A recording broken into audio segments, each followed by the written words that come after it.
Hello and welcome to a new edition of Africa Today, and in this edition of the program we will review some reports from the African continent, and African issues top the agenda of talks in the Egyptian UN strategic dialogue meetings.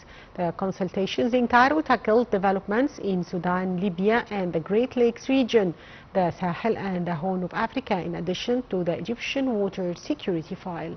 Details in the coming report.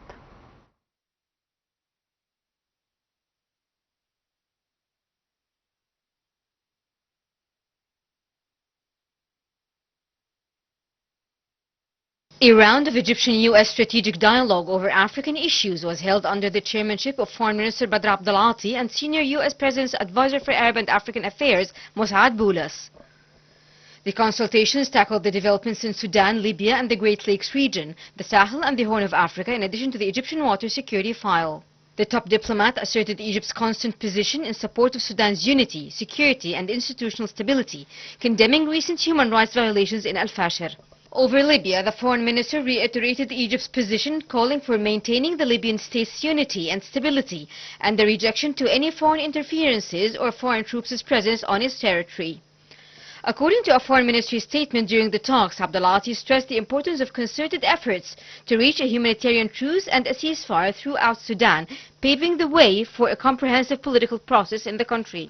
According to an Arab League statement on Monday, Boulos met Arab League chief Ahmad Abu Ghait and briefed him on recent U.S. efforts in Sudan to halt the war, expedite aid delivery and initiate a political process. Despite repeated international appeals, the warring sides, both of which are accused of committing atrocities, have so far ignored calls for a ceasefire.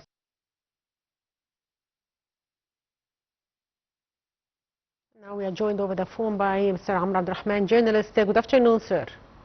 Well, good afternoon to you, hello to you, and to the dear viewers. So, Mr. Amr, how do you weigh the timing of holding Egyptian-U.S. strategic dialogue round over African issues? I believe this is a time for all Africans, all regimes of Africa, to unite their efforts and to join their strategies around one goal, which is targeting our own national security based on mutual understanding, economical basis, and of course tactical basis, which concerning developing our relations between bilateral relations between the countries of the continent, and of course uniting our efforts and our vision, which is more important, towards the threats that we are all up against right now. I believe in a matter of time, we are going to be surrounded by many threats. That's why we should be ready from now. We are witnessing today the escalation of the situation in Sudan, in Nigeria, in Somalia, whatsoever. Too many places are spots on fire. So that means we should unite our efforts. We should gather together all we can, whenever we can, in each and every summit, in each and every occasion, together, whether between the relations between each country with its neighbor, or as a total, as a gathering countries of the continent.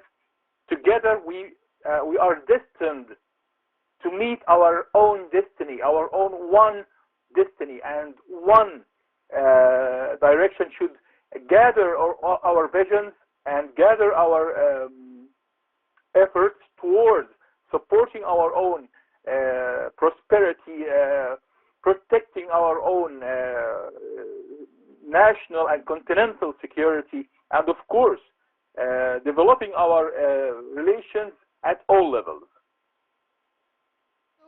Sir, how would you list the African issues of need of swift action? Well, we have a long list, I might add. We are witnessing the situation in Sudan. That country is already being divided again in just a matter of 12 years, again divided, and again we are witnessing the emerging of a terroristic regime led by the terroristic organization, the rapid support, that is supported by regional and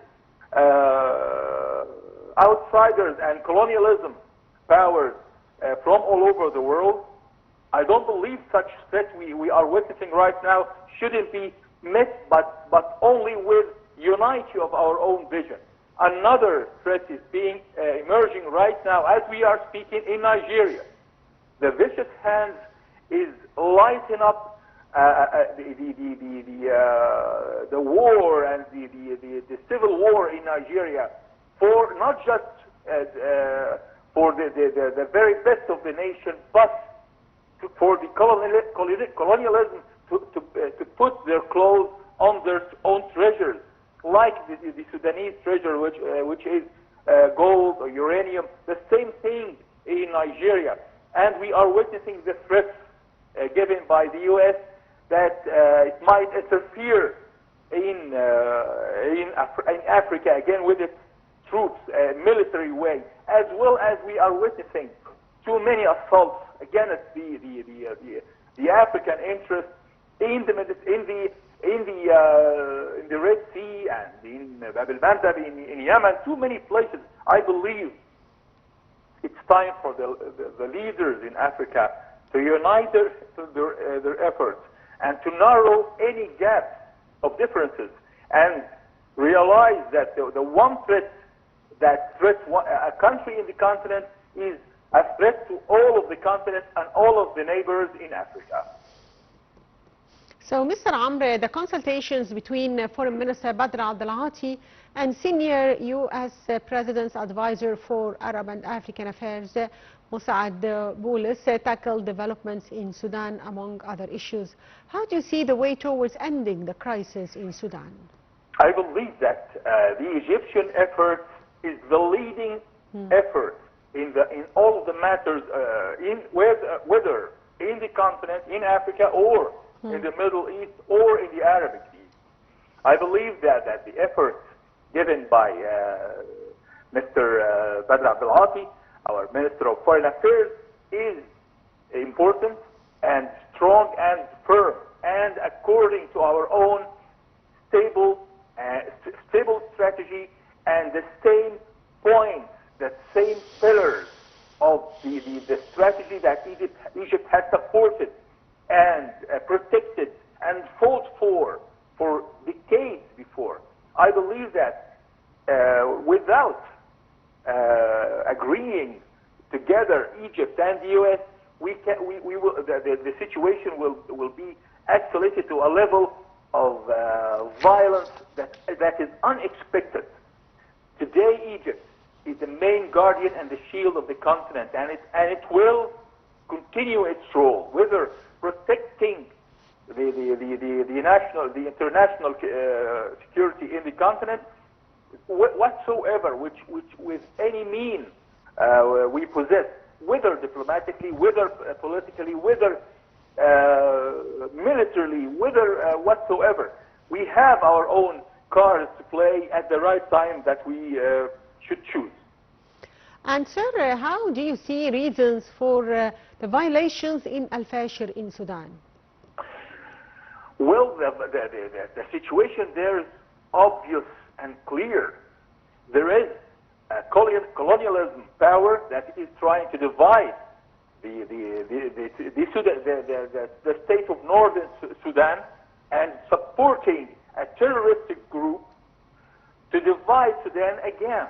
Again, we have witnessed the division of Sudan at the year of 2012, and today another threat with another terroristic regime could be emerging at any time as we are speaking right now. And we have witnessed, of course, the terroristic organization has laid its hands on the most of the western and the southern parts of the North Sudan, and today they are targeting the center of Sudan in Kordofan, and there is a state called Al-Ubaid that is today is under threat and under fire. That fire is supported by vicious powers whether regionally or internationally, that are aiming the threat of our own national security in Egypt, because what's going on in Sudan concerns our own national security, and of course the strategic borders to the south. I believe Egypt is doing its best to prevent any danger to come to Egypt, especially that we should remember that 30% of the Nile waters that reaches Egypt throughout the Nile basin come from Sudan, or come across Sudan. So we are not threatened only by the dam in Ethiopia, but also in Sudan. Yes. So how are developments in Sudan impacting the whole region? Well, of course, it doesn't only affect Egypt. Yes. Also, it affects Libya. It affects, excuse me, affects Libya. Affects the southern, the Central Africa. I believe it's going to be like a bomb will explode in the heart of Africa, threatening our own national security in the Red Sea, and of course, the other countries, our own neighbors, our own people. We belong to Africa as we are belonging to the Arabs, as the same with two wings. We are connected to the Arabs as well as we are connected to Africa. So our roots in Africa is threatened. It's threatened right now. So I believe that for all Africans as nations and regimes to line up behind Egypt, the most powerful state and the only leading role that can protect our own national security. And what are your expectations for reaching a comprehensive political process in Sudan? I believe there is lots of escalation should be expected, and I believe that the people's voice are just neglected at all levels. I believe that in Sudan there will be more escalation of the situation there, and not in a positive way, of course, but hopefully, finally, we can reach out some sort of a solution led by the Egyptian efforts to protect the people, our neighbors there. And sir, the Egyptian water security file was also discussed during the meetings. What regional players can intervene to settle positions over the Grand Ethiopian Renaissance Dam? All right, this is a very important question. Of course, Egypt is the main key player of that file, the file of Nile basin. And of course, it's the most harmed state. If anything should happen to the dam, the Renaissance Dam in Ethiopia. That's why we are walking through a thin line throughout our own relations, deep, strong relations with our neighbors in Africa, even our neighbors in Ethiopia, as well as protecting our own national security with all powers that we possess. I believe that the U.S. or other countries realize that our president has declared it strong and clear. We will never let our own national security or our water national security to be threatened at any level. On the other hand, we are witnessing lots of threats, especially that we have witnessed the establishing of a new Israeli military base in the south to the Red Sea, close to Yemen, Soctori's island. I believe that's another threat added to other threats that we are already up against. Yes, I believe Egypt is capable of dealing with the situation. I'd like to thank you, Mr. Amr Abdel, journalist. Thank you, sir, for being with us. And Sudan's Army-backed Defense Council is set to meet Tuesday to consider a U.S.-backed truce proposal. Details in the coming report. Sudan's army-backed Defense Council is set to meet Tuesday to consider a U.S.-backed truce proposal, just over a week after paramilitaries overran the key city of Al-Fashir. The Rapid Support Forces, at war with the army since April 2023, appears to be preparing an assault on the central Kordofan region after it captured Al-Fashir, the last army stronghold in Darfur, just over a week ago. The source said, on condition of anonymity because they are not authorized to brief the media, that the Security and Defense Council will hold a meeting today to discuss the U.S. truce proposal. The so-called Quad group, comprising the U.S., Egypt, the UAE and Saudi Arabia, has been engaged in months of diplomacy aimed at securing a truce in the more than 13-month conflict in Sudan. In September, the four powers proposed a 3-month humanitarian truce.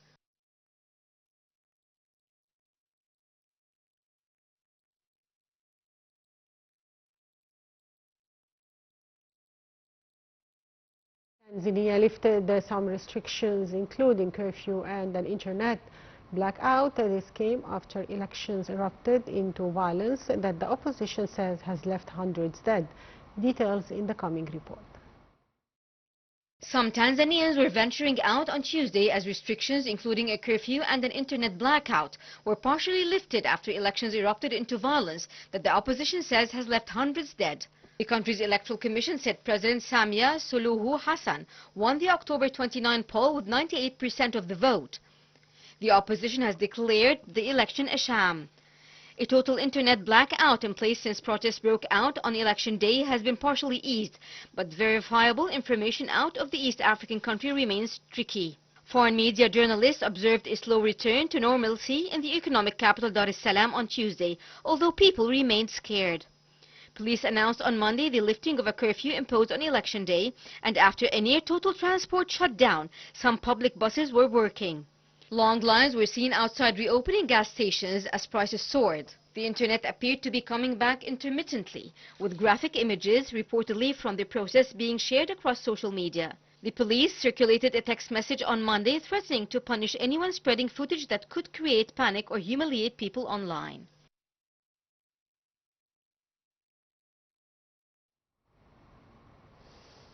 And by that, dear viewers, we come to the end of today's edition of Africa Today. Thank you for watching.